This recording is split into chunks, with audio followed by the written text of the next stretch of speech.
When I got on the train, the conductor suddenly leaned over and whispered, "Pretend you're feeling sick and get off the train right now." I smiled. I thought it was a joke, but she grabbed my hand and begged, "Trust me, I'm begging you. Before we continue, please subscribe to the channel and let us know where you were listening in the comments." I carried the salad bowl through the doorway, and their whispering stopped just like that. Hazel and Saul stood at the kitchen counter, frozen mid-con conversation, wearing expressions I'd seen on students caught plagiarizing. Guilty surprise masked quickly by false innocence. "Dinner's ready," I said, setting the bowl on the dining table. Hazel smiled too brightly. "Thanks, Dad. Smells wonderful." They followed me to the table, taking their usual seats. 3 days until our planned trip to Washington, and the air felt wrong, dense, like humidity before a thunderstorm. I passed the salad to Saul, watched him serve himself without meeting my eyes. We ate in silence for several minutes, fork scraping plate, ice settling in glasses. The grandfather clock in the hallway marked time with its steady tick. Hazel kept glancing at Saul, some unspoken communication passing between them. Saul poured himself a second glass of wine, then a third. His shoulders loosened. He leaned back in his chair, gestured with his fork. "Well, soon there will be changes around here," he said, voice carrying that edge of wine-fueled confidence. "We'll finally be able to live like real people, not like Saul." Hazel's interruption came sharp as a slap. She forced a laugh that sounded like breaking glass. "Dad doesn't want to hear about your boring job hunt." I set down my fork carefully. "What changes are you talking about?" Saul's face went blank. He drank more wine. "Nothing. Just possibilities. Opportunities." "Opportunities for what?" Hazel reached across the table, her hand covering mine. Her palm felt clammy.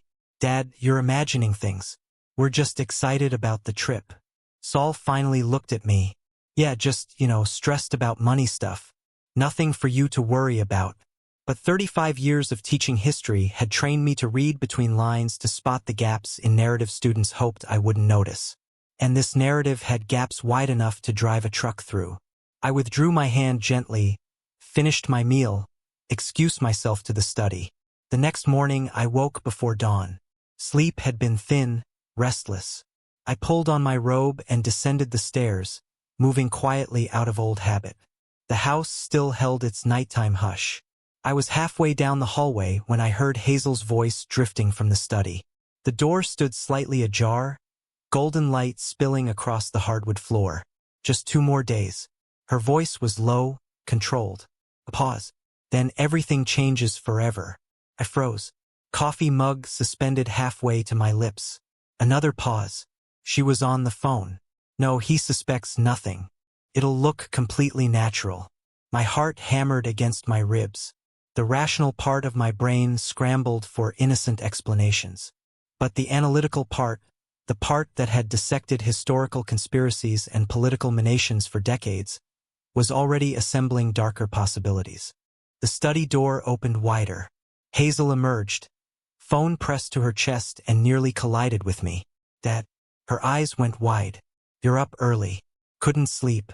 I kept my voice steady, curious, but not accusatory. "Everything all right?" She recovered quickly, tucking the phone into her pocket.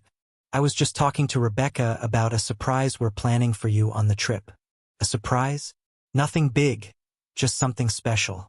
She touched my arm, smiled. "Don't worry about it." She moved past me toward the kitchen, leaving me standing in the hallway with cooling coffee and racing thoughts. Over the next 2 days, I watched, not obviously, not confrontationally, just observed the way I taught students to observe primary sources, carefully looking for patterns, noting inconsistencies. Saul and Hazel huddled over his laptop in the living room that afternoon. I walked in carrying my book, intending to read in my armchair. The laptop snapped shut so fast the sound echoed. "Just checking train schedules," Saul said.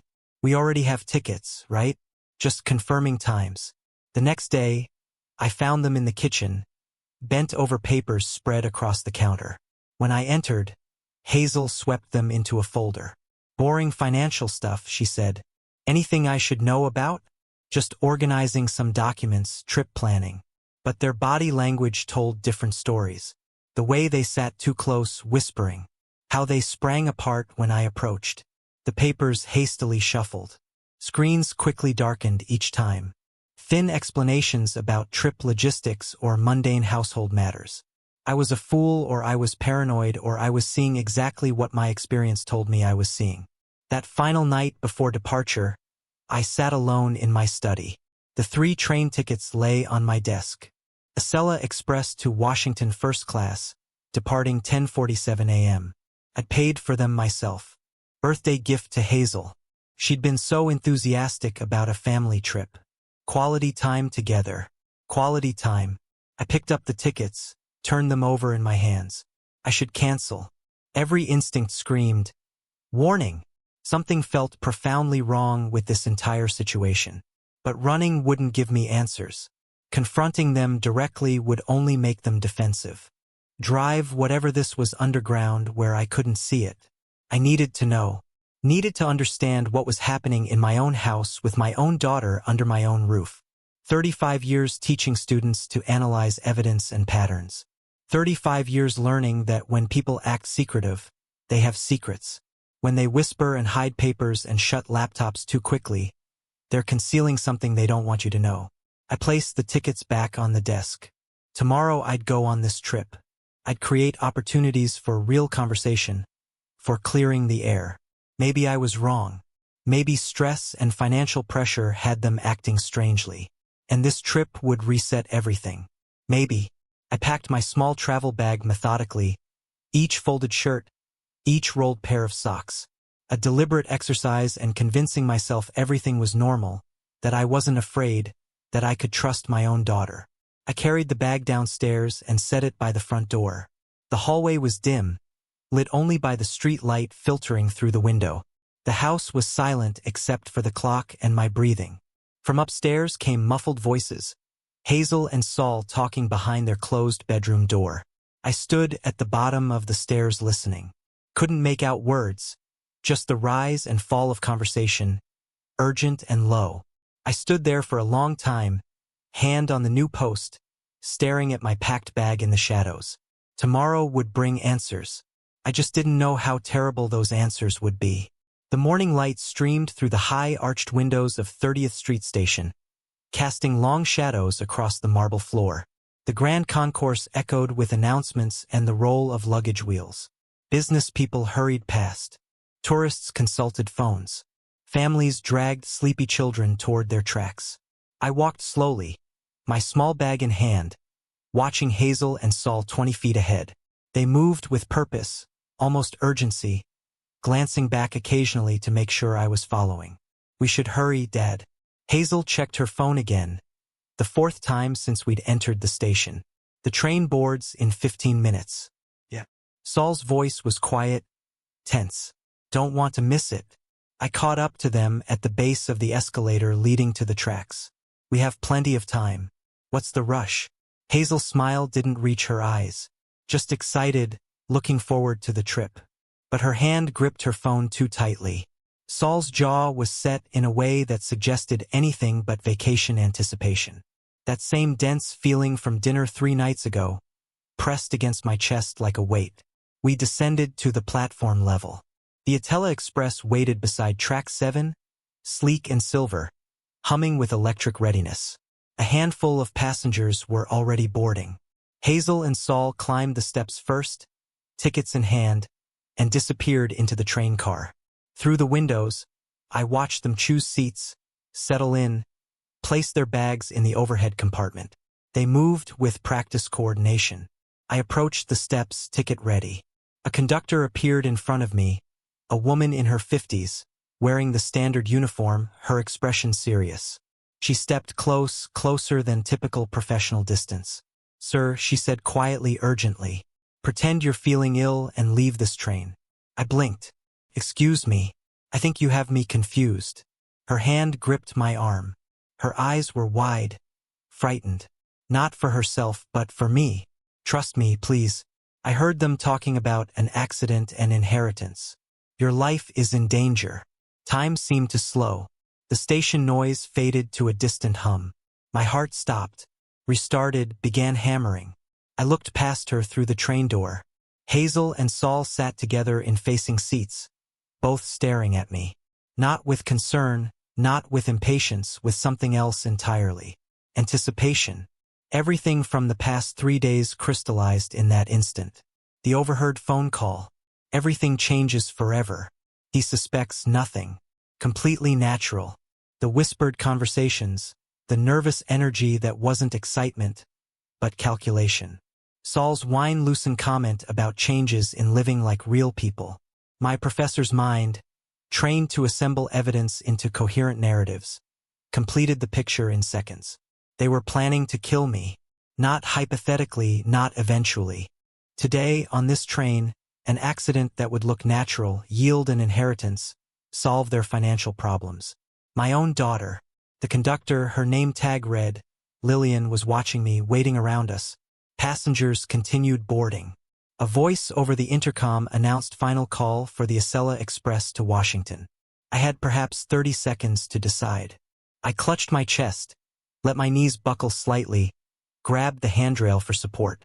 Help! Lillian's voice rang out across the platform. Medical assistance needed. Passengers turned. Station staff appeared. Someone steadied me from behind. Lillian supported my other arm, her performance convincing because her concern was genuine. Hazel jumped from her seat, rushed to the train door. Dad? I waved her back, my voice deliberately weak. Go ahead. It's just stress. I'll catch the next train. Dad, we should stay. Saul appeared behind her. His hand gripped her shoulder, firm and controlling. He leaned close, said something I couldn't hear. His face was unreadable. The conductor, a different one, a young man, called out, "Doors closing, all aboard." Hazel hesitated, torn between whatever script they'd planned and the unexpected deviation. Saul's hand tightened on her shoulder. He pulled her gently backward into the car. The doors slid shut. I stood on the platform, supported by Lillian and a station security officer. Through the window, I watched Saul guide Hazel back to their seats. She was talking rapidly, gesturing. He shook his head, said something brief. The train began to move slowly at first, then gathering speed. The silver cars slid past one after another. Windows full of passengers reading newspapers, checking phones, settling in for the journey south. The last car passed. The train curved away toward the tunnel, its sound fading, becoming nothing. The crowd dispersed. The security officer asked if I needed an ambulance. I assured him I was fine, just a moment of dizziness. Probably didn't eat enough breakfast. He nodded, satisfied, and returned to his post. I was alone on the platform with Lillian. The silence felt enormous. "Are you really all right, sir?" Her voice was soft now, sad. My voice came out hollow. "I need a minute. Thank you. You may have just saved my life." She nodded slowly. "I've worked this line 20 years. I know the difference between trip planning and conspiracy." "I'm sorry. How did you hear them?" "They were in the waiting area upstairs. Thought they were alone. I was checking schedules nearby. They were specific about what would happen. Too specific." She paused. I almost didn't say anything. Didn't want to believe what I was hearing. But I couldn't let you board. Couldn't live with myself if she didn't finish. Didn't need to. "Thank you," I said again. She squeezed my arm gently, then left me there, returning to her duties. I stood on the empty platform, my bag still in my hand. The distant rumble of the departed train faded into the ambient noise of the station above. Announcements, footsteps, the city's constant hum. My phone buzzed in my pocket. A text from Hazel.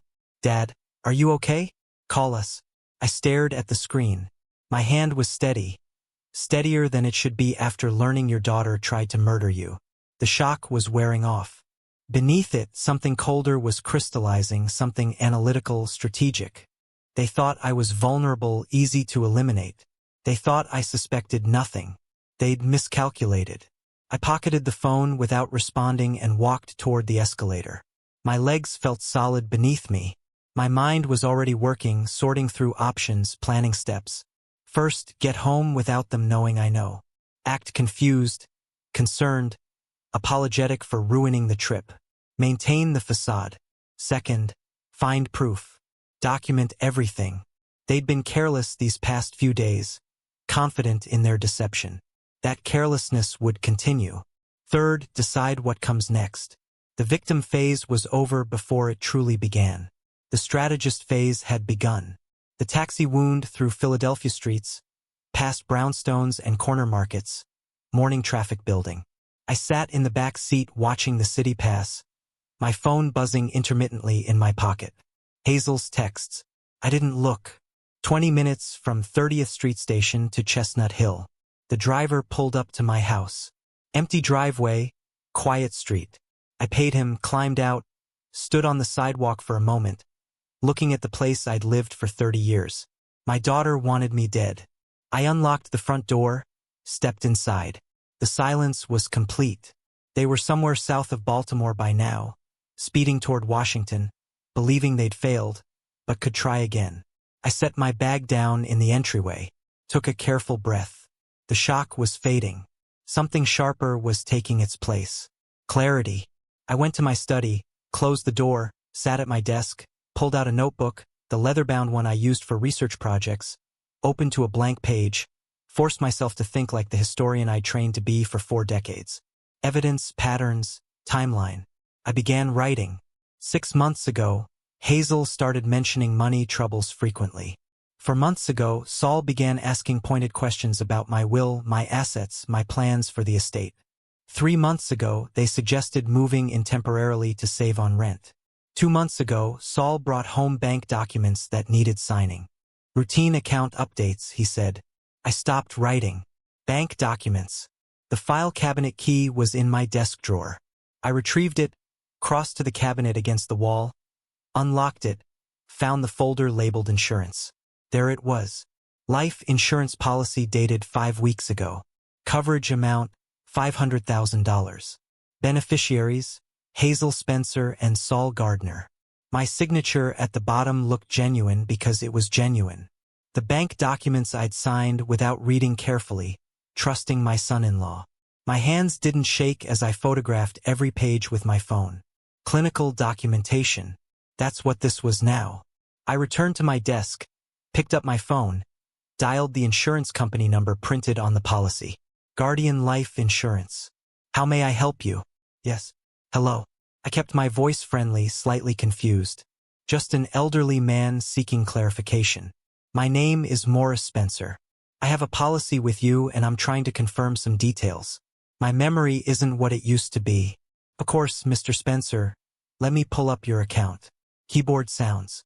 Yes, I have it here. Policy activated March 15th. $500,000 in coverage. Beneficiaries listed as Hazel Spencer and Saul Gardner. Is there something you'd like to change? No, just wanted to confirm the details. The premium was paid in full. Yes, sir. Annual premium of $8,400 paid in full on activation date. I thanked her, hung up, pulled up my bank statements on my computer. March 16th, Saul withdrew $8,400 from my account. Transaction note, home repairs. No repairs had been done. I made a second call. Washington General Hospital. Good morning. This is Washington General. Hello, I'm trying to locate my daughter. She was supposed to visit today. Hazel Gardner. I'm concerned because she's not answering her phone. Let me check our visitor logs. A pause. Yes, a Hazel Gardner did inquire at the information desk about 2 hours ago, asking about a patient named Morris Spencer. My breath caught. What did you tell her? We informed her no one by that name was admitted. She seemed relieved, actually. Then she left with a man who was with her. That's my daughter. She worries too much. Thank you for checking. I ended the call, set the phone down carefully on the desk. They'd gone to Washington expecting to identify my body. When they learned I wasn't there, they'd abandoned the trip. Relieved the plan had failed, but already recalculating. I heard the front door open, voices in the entryway. They were back. I rose, arranged my face into something resembling pleasant surprise, and walked out of the study. Hazel dropped her bag when she saw me, rushed forward. Dad. I embraced her, felt her arms tight around me. For a moment, just a moment, I almost believed the concern was real. Then I looked over her shoulder at Saul, who stood watching with an expression I couldn't quite read. You're back. I smiled, patted Hazel's shoulder. I'm so sorry I ruined the trip. We were so worried. Her voice sounded genuine. Perhaps some part of her still was my daughter, buried under desperation and greed. Are you sure you're okay? The doctor said it was just stress. I released her, shook Saul's hand. His grip was firm, brief. We can try again next week. I promise I won't collapse this time. No rush. Saul's voice was carefully neutral. Your health comes first. They exchanged a glance. Quick, but I caught it. The look of conspirators recalculating strategy. I'll make some tea, Hazel said, heading to the kitchen. I retreated to my study, closed the door, stood with my back against it. They'd try again. Different method, same ending. The afternoon dragged past. Dinner was quiet, civil.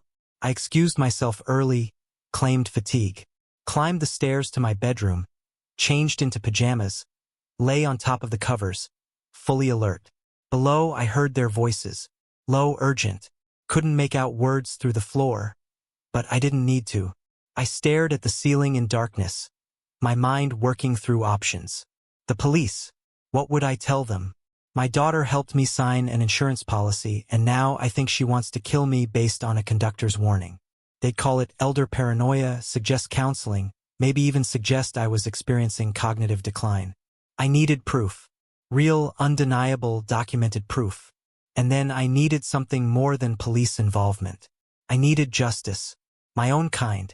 The voices downstairs finally went silent. I heard footsteps on the stairs, their bedroom door closing. The house settled into quiet. I rose, moved to my window, looked out at the dark street. A street light cast yellow across wet pavement. My reflection stared back from the glass. A 64-year-old man who'd just discovered his own daughter wanted him dead. But the face looking back wasn't defeated. It was focused. Tomorrow I'd begin. Not as a victim, as an investigator. The transformation from hunted to hunter started now.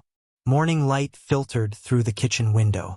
I sat at the breakfast table with Hazel and Saul, eating toast, reading the newspaper, the picture of normally. Inside my mind ran through a checklist, audio recordings, written evidence, witnesses, concrete, undeniable documentation. History is written by those who document it best. Time to become a documentarian of my own near murder. That afternoon, while Hazel was at her office job and Saul was out meeting investors, translation, drinking at a bar, I drove to an electronics store on Walnut Street. The clerk was young, helpful, looking for anything specific.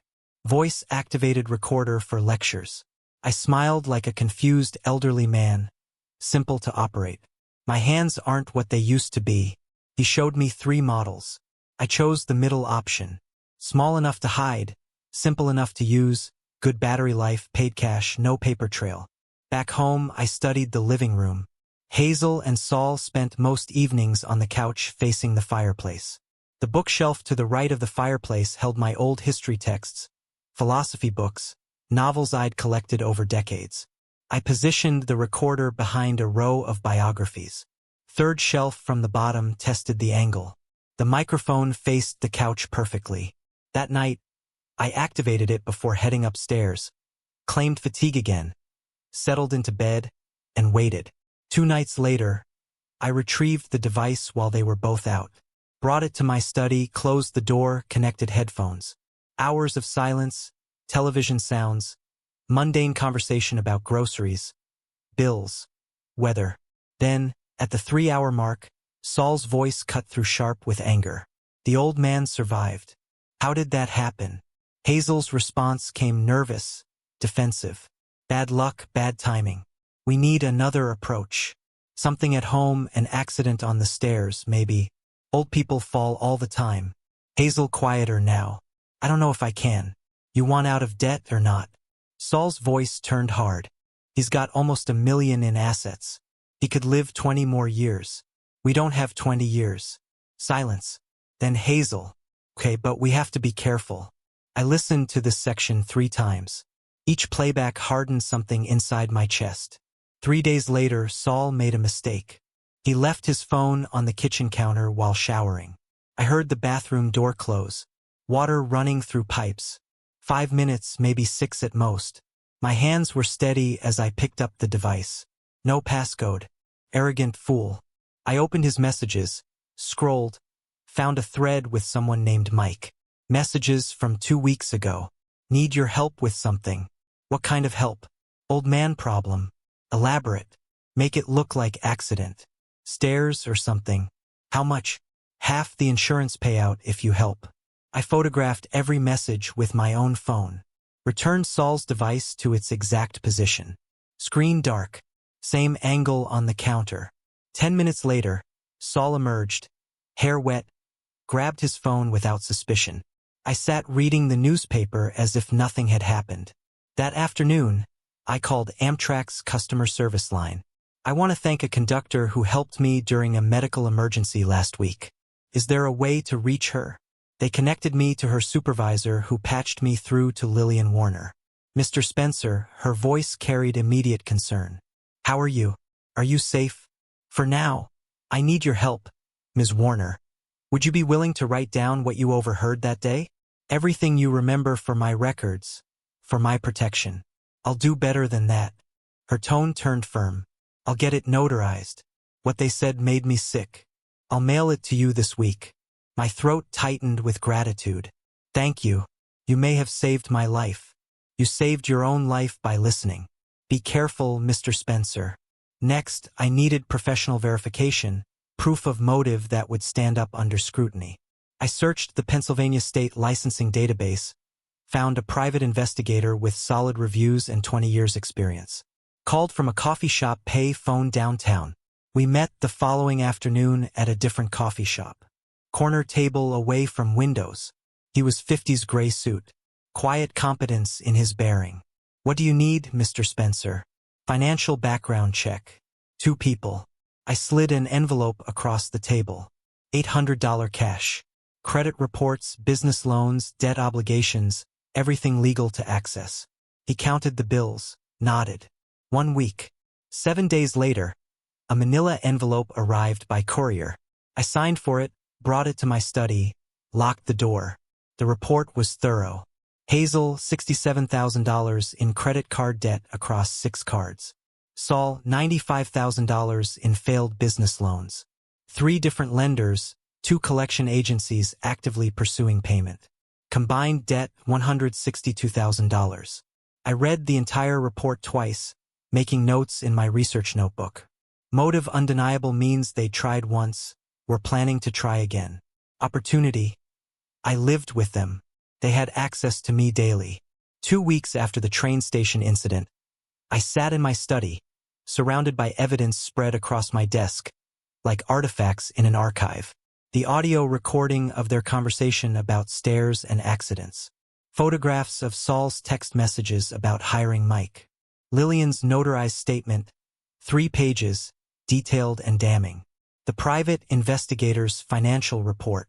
The insurance policy with my genuine but deceived signature. It was enough. But enough for what? Police. I could press charges for conspiracy, but text messages could be explained away. Saul's lawyer would claim they were jokes. Dark humor between friends. The recording might be inadmissible, obtained without consent. Even if charges stuck, what then? A trial dragging through years? Hazel and Saul declaring bankruptcy? Maybe some probation? No. I'd spent 35 years teaching students that justice and law aren't always the same thing. That sometimes the righteous outcome requires unconventional means. Sometimes you have to build your own justice. I opened my laptop, typed Pennsylvania state law into the search bar, page after page of legal text, revocable living trusts, beneficiary designations, estate planning strategies, probate processes.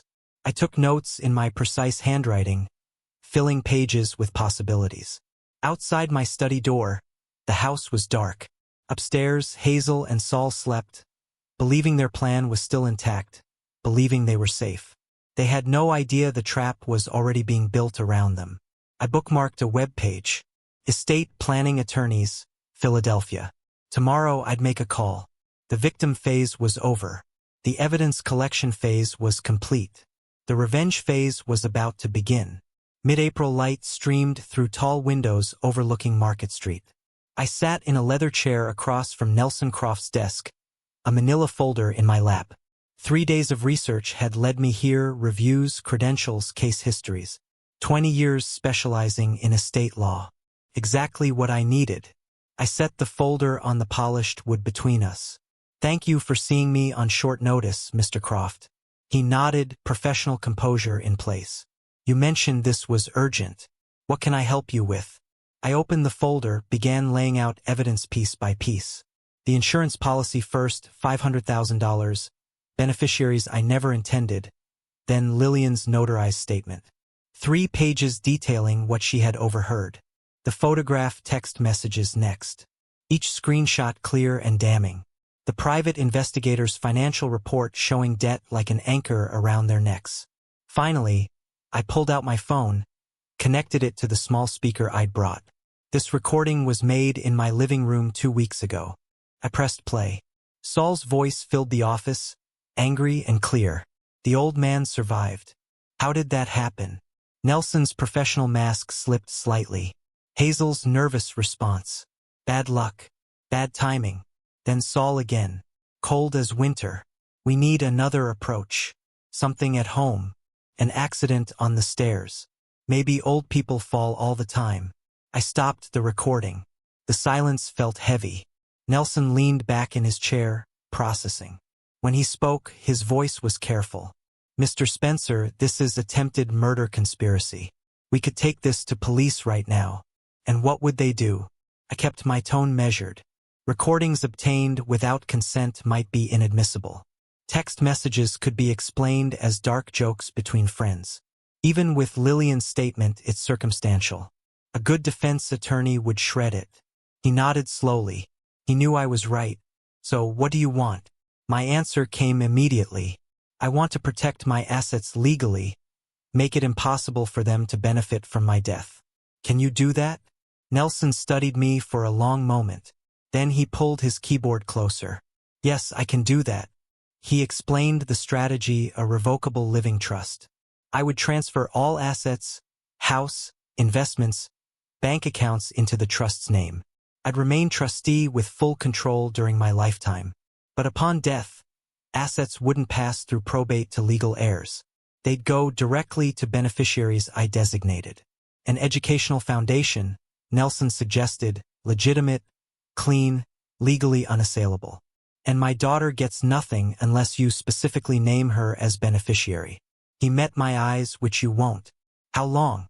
2 weeks to draft documents, get everything filed and recorded. They won't know until it's done. Trust documents are confidential. Perfect. The next 2 weeks passed in careful, deliberate steps. I met Nelson 3 more times. Reviewing documents, signing papers, my initials and margins. Everything witnessed and notarized. I visited my bank, moved accounts into the trust's name. The county recorder's office filed the deed transferring my house. All done quietly, professionally, without drama. At home, I maintained perfect normally, set the dinner table each evening, asked Hazel about work, listened to Saul's vague mentions of business prospects, showed no hint that I was systematically removing everything they were trying to steal. 2 weeks after that first meeting, Nelson called. It's complete, filed, legally binding. That evening, I waited until we were halfway through dinner, then casually, as if mentioning the weather. "Oh, I meant to mention I transferred the house into a trust last week. Tax optimization mostly."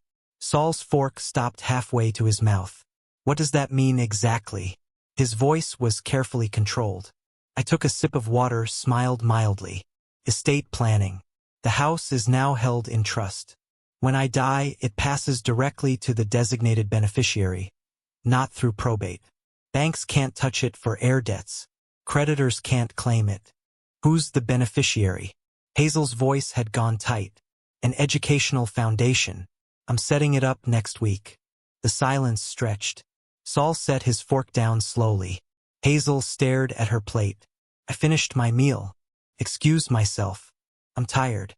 Think I'll turn in early. I climbed the stairs to my room, closed the door but didn't undress.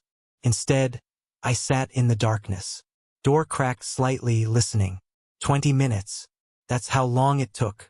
Saul's voice erupted first, loud enough to carry. What happened? How did he know? Hazel's response came panicked. I don't know. Someone must have warned him. The insurance payout is useless if we can't get the house assets. That's where the real money is. He just cut us out completely. Their voices continued. Accusations flying, recriminations, desperate recalculations of ruined plans. I sat in my dark room and allowed myself a thin smile. First blood drawn. They were wounded now, confused, scrambling. The hunter had become the hunted. I pulled out my phone, texted Nelson. Need to discuss next steps. Available tomorrow. His response came within minutes. 10 a.m. My office. I set the phone down. Finally allowed myself to breathe deeply. The game had truly begun now. 3 days after the dinner revelation, the house had become a cold battlefield. Hazel and Saul spoke to me in clipped formal tones. No more pretense of warmth. I moved through my own home like a man in enemy territory, which I reflected grimly. I was early May morning. I came downstairs for coffee. Noticed the staircase was wet. Water glistening on wooden steps. No bucket visible. No mop. Saul emerged from the kitchen, saw me looking. Oh, I mopped earlier. Must have used too much water. Our eyes met. I nodded slowly, gripped the banister firmly, descended carefully. First attempt obvious. Desperate. Over the next 2 weeks, the stairs were wet 3 more times. I started using the back staircase exclusively. Then Hazel began pushing vitamins, special supplements she'd bought, she said, for my health and stress. She'd set them beside my breakfast plate each morning. Watch until I took them. They'll help you feel better, Dad. You've been so tense lately. I swallowed them dutifully, thanked her. But something felt wrong. The nervous energy in her eyes, the insistence. When she wasn't looking, I palmed them, collected a week's worth in a plastic bag hidden in my desk drawer. I found a private medical laboratory across town. Paid $200 cash. Left a phone number, no name. 5 days later, the results came back. Zolpidem prescription sleep medication. 50 milligrams per pill, triple the normal dose. Enough to cause dangerous sedation, confusion, falls. My own daughter was drugging me. I drove to Nelson's office, brought the lab report and the bag of doctored vitamins. He examined the documentation, his face hardening. This is attempted poisoning, assault. We contact police now. Still circumstantial. I kept my voice steady. She'll claim she bought them thinking they were legitimate supplements. Didn't know they were tainted. The investigation would take months. Meanwhile, I'm living with people actively trying to kill me. I leaned forward. I want them out of my house now. Is there a legal way? Nelson considered this. They've been living with you 3 years without a lease. Informal arrangement, temporary, they said. He pulled up Pennsylvania tenant law on his computer, scrolled through statutes. No written lease means they're tenants at will. You can terminate the arrangement with 30 days written notice. After that, if they refuse to leave, you petition for eviction through the sheriff. How fast can you draft the notice? This afternoon. 2 hours later, I sat in Nelson's office reviewing the document. 30-day notice to vacate premises. Simple language, legal, official, no accusations required. Pennsylvania law allowed termination of at-will tenure without stating cause. I signed. Nelson made copies, prepared them for formal service. You need to hand these to them directly, he instructed. Make sure it's documented. They should hear this from me. I returned home that afternoon. Hazel and Saul were in the living room watching television. My heart hammered, but my hands were steady. I need to give you both something. I handed each of them an envelope. Hazel opened hers first. I watched comprehension dawn. Confusion, then shock. Dad, what is this? My voice was firm. Notice to vacate. You have 30 days to find other housing. On day 31, if you're still here, the sheriff will remove you. Hazel's shock turned to tears. We're your family. You can't do this. We have nowhere to go. She reached for me. I stepped back. Family doesn't poison family. I pulled out the lab report, threw it on the coffee table. I had your vitamins tested. 50 milligrams of sleep medication per pill, enough to make me fall, to have an accident just like Saul wanted. Saul's face went white, then red. That's ridiculous. You're paranoid. I threw down the printed text messages. Plan B. Make it look like a fall. Your words to Mike. Don't insult me by lying. Absolute silence. Hazel stared at the evidence. Saul's jaw worked, but no words came. 30 days, I said. Pack your things. If you're here on day 31, you'll be arrested for trespassing. I turned, walked to my study, locked the door behind me. Through the wood, I heard Hazel's crying intensify. Saul's voice rose, furious and indistinct. I sat at my desk, hands finally shaking now that the confrontation was over. I had crossed the line, made my move public. They knew I had evidence now, knew I'd protected my assets, knew they'd lost. But cornered animals are most dangerous. I pulled out my phone, texted Nelson. It's done. They know. Next steps. His response came quickly. Be careful next 30 days. Document everything. Call police if any threats. I typed back. Understood. The next 30 days would be a siege. I looked at my study door. Solid oak. Good luck. For the next month, this room became my fortress. Outside, my daughter and son-in-law were planning their next move. So was I. Mid-June, 1 week before the eviction deadline expired. The doorbell rang while I sat in my study reviewing documents. A process server stood on my porch, official envelope in hand. I signed, closed the door, opened the envelope. Court petition. My blood went cold as I read the header. Petition for determination of incapacity. Morris Spencer. I scanned the text rapidly. Hazel Spencer and Saul Gardner were petitioning to have me declared mentally incompetent due to psychological disorders, paranoid delusions, and inability to manage affairs. If successful, they'd become my legal guardians. Control over my assets, control over my life. The petition claimed I'd exhibited erratic behavior, unfounded accusations against family, and irrational decision-making. 3 witnesses listed, all friends of Saul's, names I didn't recognize. Their affidavit described observing me making bizarre statements and appearing confused and disoriented. Complete fabrication, but official filed. Hearing date set for 10 days from now. Brilliant strategy, vicious execution. If they couldn't inherit naturally, they'd have the court grant them control while I was still alive. I called Nelson immediately. They're trying to have me declared incompetent. I scanned the petition, emailed it. 20 minutes later, he called back, voice tight with controlled anger. This is fraudulent witness testimony, potentially perjury, but we need to take it seriously. If the judge even partially believes them, they could get temporary guardianship pending evaluation. What do we need? Medical evaluation, full psychiatric assessment from a licensed professional. Documentation proving you're completely competent before the hearing. Nelson arranged an appointment with Dr. Rebecca Chin, a forensic psychiatrist who specialized in competency evaluations. I met her the next day. Her office was professional, calm. She conducted a thorough assessment, cognitive tests, memory evaluation, psychological screening, questions about daily functioning, 3 hours. At the end, she reviewed findings with me, her manner professional but warm. Mr. Spencer, you scored in the superior range on all cognitive measures, memory, judgment, reasoning, all excellent. There's absolutely no indication of mental illness, dementia, or impairment. Relief washed through me. Can you document that for court? I'll have my written report ready in 2 days. Nelson and I spent the next week preparing. Not just Dr. Chen's evaluation, but everything I'd gathered. The audio recordings, the text messages, Lillian's statement, the lab report on the doctored vitamins, the fraudulent insurance policy.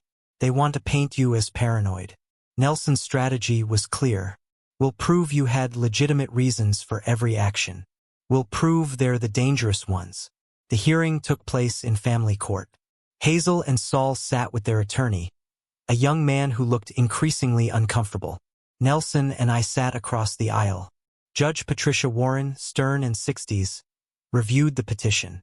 Counselor, present your case. The attorney called Saul's friends. Under questioning, their testimony crumbled. They'd met me twice briefly. Their descriptions of my erratic behavior were vague, unconvincing.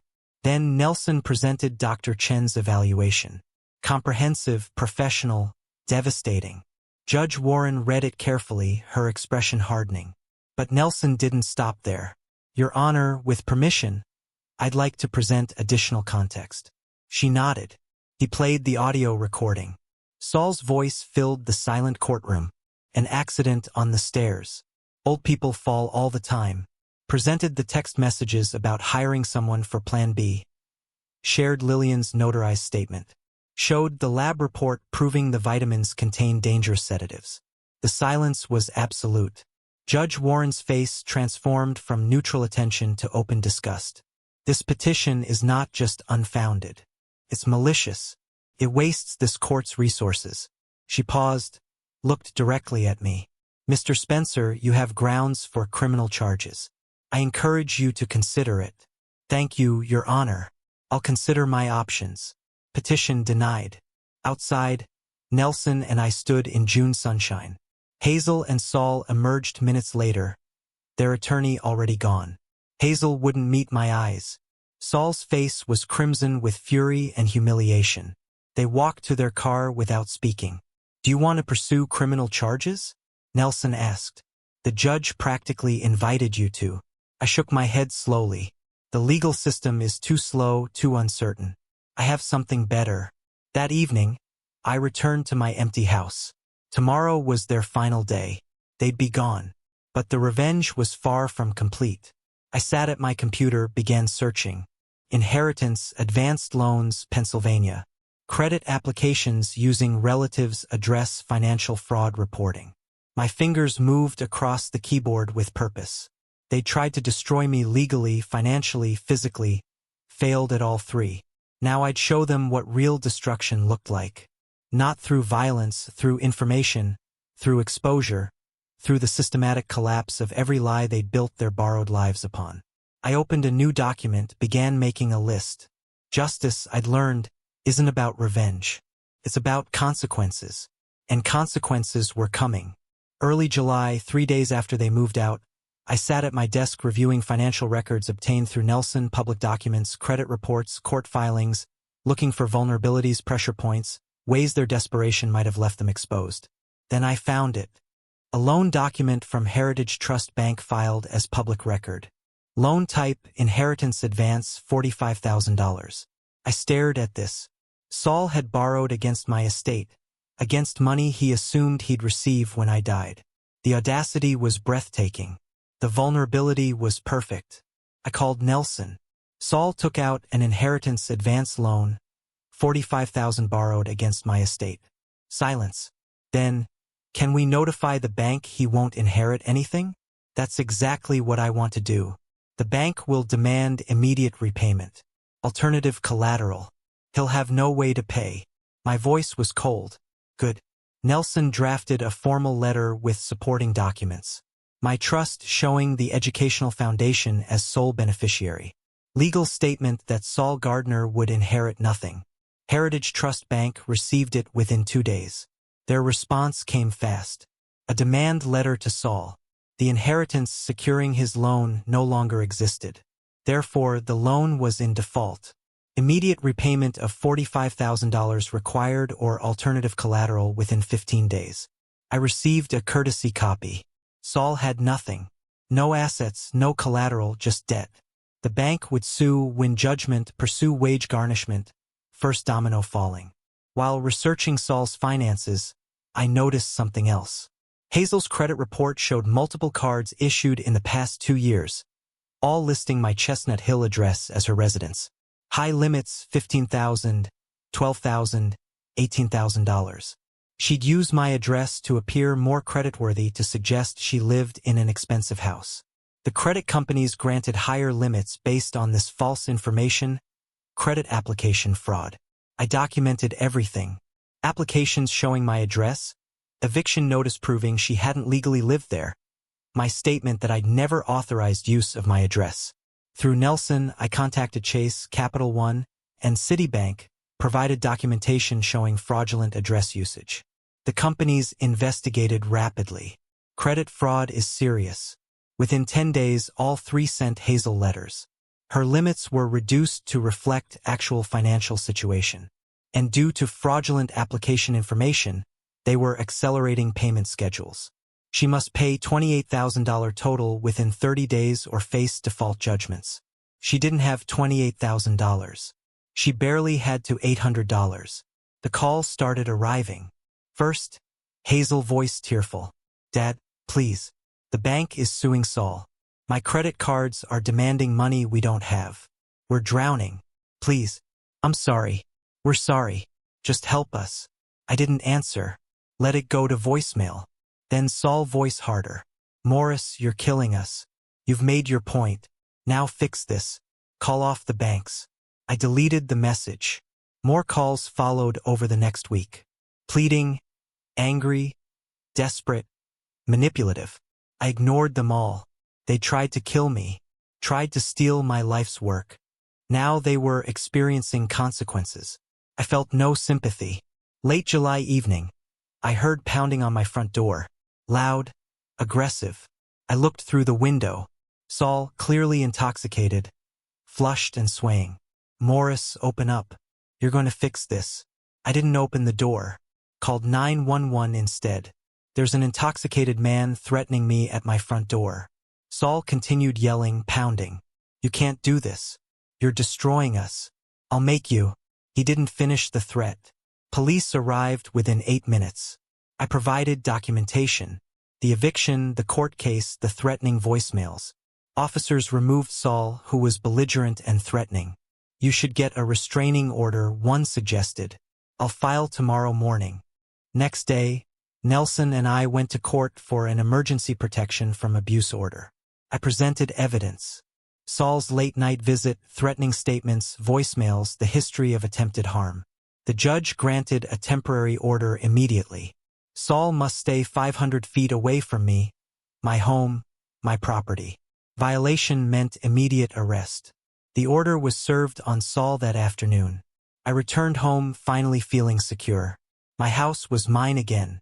My assets were protected and my enemies were systematically destroying themselves through the weight of their own lies and debts. That evening, I made myself dinner in the quiet house. The silence felt different now, not empty, but peaceful. My phone sat on the counter, face down, still receiving calls from blocked numbers. I didn't check them. Outside, July sun set over Chestnut Hill, casting long shadows. I ate slowly, thinking about Hazel and Saul across town, drowning in debt, facing lawsuits, legally prohibited from approaching me. None of it was revenge. It was simply exposure. I didn't create their debts, didn't forge credit applications, didn't lie to banks about expected inheritance. I merely revealed the truth. They built their lives on lies and theft. I just removed the foundation, but something still nagged at me. They were suffering financially. Yes. Legally restrained, yes, but still free. Still able to spread their version of events. Play victims. There was one more move to make. One final piece. Tomorrow I'd call Nelson. The endgame was approaching. Early August, 2 weeks after the restraining order. An email arrived with the subject line. Interview request, family dispute story. I opened it. A tabloid journalist wrote that he'd been contacted by Hazel Spencer and Saul Gardner regarding elder financial abuse and wanted my comment before publication. The email included their pitch. Our elderly father has become paranoid and vindictive, cutting us off financially and using the legal system to punish us for imagined slights. Cold fury settled over me.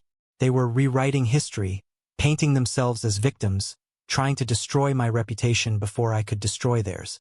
I forwarded the email to Nelson immediately. Within an hour, he called back. They've contacted at least 3 outlets, 2 tabloids, and 1 local news station. They're positioning themselves as victims of elder abuse reversal, claiming you fabricated everything. His tone was grim. If even one outlet publishes their version without fact-checking, it damages your reputation. We need to act preemptively. We spent the next 2 days assembling a comprehensive media package. Everything documented, organized, irrefutable. Audio recordings of Saul planning accidents. Text messages about Plan B. Lillian's notarized statement about overhearing murder conspiracy. Lab reports showing poison vitamins. The fraudulent insurance policy. Court documents from the dismissed incompetency petition. Judge Warren's statement calling their petition malicious. Nelson added a cover letter. Hazel and Saul attempted to murder Morris Spencer for inheritance. All evidence legally obtained and verified by courts. The package was devastating. Nelson contacted every media organization they had approached, plus the Philadelphia Inquirer's investigative desk. Each received the complete documentation with a simple message. Before publishing anything regarding Morris Spencer and his family, please review the attached evidence. The effect was immediate. The tabloids dropped the story. Too much legal liability. The TV station sent a polite decline. But the Inquirer's investigative reporter, Sarah Martinez, called Nelson. She wanted to write about it from the truth angle. Inheritance murder plots and how one man protected himself. 3 weeks later, the Philadelphia Inquirer published. When inheritance becomes motive, a Philadelphia story. No names were used, but details were specific enough that anyone in our social circles would recognize them. The article described the planned train accident, the poison vitamins, the fraudulent insurance policy, the attempted incompetency petition, factual, well-sourced, devastating. The reporter interviewed Lillian, quoted court documents, presented evidence chronologically. The article ended, the would-be victim chose legal protection over criminal prosecution, systematically dismantling the conspiracy through estate planning and civil procedures. Sometimes justice operates outside courtrooms. I heard through acquaintances that Hazel and Saul's reputations were ruined. Friends who'd believed their difficult father story now knew the truth. Former associates distanced themselves. Saul's remaining business contacts disappeared. Hazel's social circle evaporated. They were paras destroyed not by me directly but by exposure of their own actions. I felt no satisfaction, no joy, just a sense of completion. The truth was now public record. No one would believe their victim narrative again. But I had one more step. Mid-August, I met with Nelson to officially modify my will. Pennsylvania law allows parents to disinherit children for documented cause. I provided that cause. Attempted murder, fraud, elder abuse. The new will explicitly stated Hazel Spencer was excluded from inheritance due to documented attempts to cause testator's death for financial gain. Every asset, house, investments, pension went to the newly established educational foundation. I named it the Margaret Spencer Memorial Scholarship Fund after my late wife for history students from low-income families. The will was signed, witnessed, filed, irrevocable. I drafted a letter to Hazel. Not cruel, not gloating, just factual. You wanted my estate. You planned my death to get it. You failed. This is the consequence. You inherit nothing. The house, the investments, the pension all goes to students who will actually value education and honest work. You have perhaps 30 years of working life ahead. Use it to earn your own money. Perhaps you'll learn to appreciate what honest effort means. I included a copy of the new will and one more document. An invoice for $12,000 in legal fees I had incurred defending against their incompetency petition. Under Pennsylvania law, I had right to recover those costs. I wasn't demanding payment. They were bankrupt anyway. But I wanted her to see the full accounting of what her greed cost. I mailed it certified delivery. The next day, I stood at my mailbox, watching the postal truck drive away with my final communication to Hazel. The August afternoon was warm, humid. Typical Philadelphia summer. I walked back to my house, noting the garden needed watering. The porch could use sweeping. Mundane concerns of normal life resuming. Inside, my phone buzzed. Text from Nelson. Foundation paperwork ready. Can you come in tomorrow to make it official? I typed back, 10 a.m. works. I set the phone down, looked around my quiet house. The battle was essentially over. Hazel and Saul were bankrupt, unemployable in their fields, socially isolated. legally restrained from approaching me, and permanently disinherited. My assets were protected, my reputation cleared, my truth documented in public record. But one piece remained, building something positive from this wreckage. Tomorrow I'd establish the scholarship fund, not as revenge, not as victory, but as the actual purpose my wealth should serve. Education, opportunity, the future. Late August, the day after I sent the letter, I sat in Nelson's conference room with foundation documents spread before me, articles of incorporation, tax-exempt status applications, scholarship criteria, board member designations. The Margaret Spencer Memorial Scholarship Fund was becoming real. Nelson explained the structure. Initial $50,000 establishes the fund. Annual contributions from your pension keep it growing. Upon your death, the entire estate transfers in. Students benefit forever. I signed each document carefully. Margaret taught history before illness took her. This would honor her memory properly. This is a better legacy than any inheritance could be, Nelson said. That's exactly the point. The foundation paperwork was filed with Pennsylvania's Department of State. Tax-exempt status granted within 2 weeks. I made the initial contribution from my investment accounts. Nelson helped recruit board members, 2 retired professors from Temple University, a nonprofit administrator, and himself as legal counsel. The fund was operational. First scholarships would be awarded next academic year. I felt something shift inside me.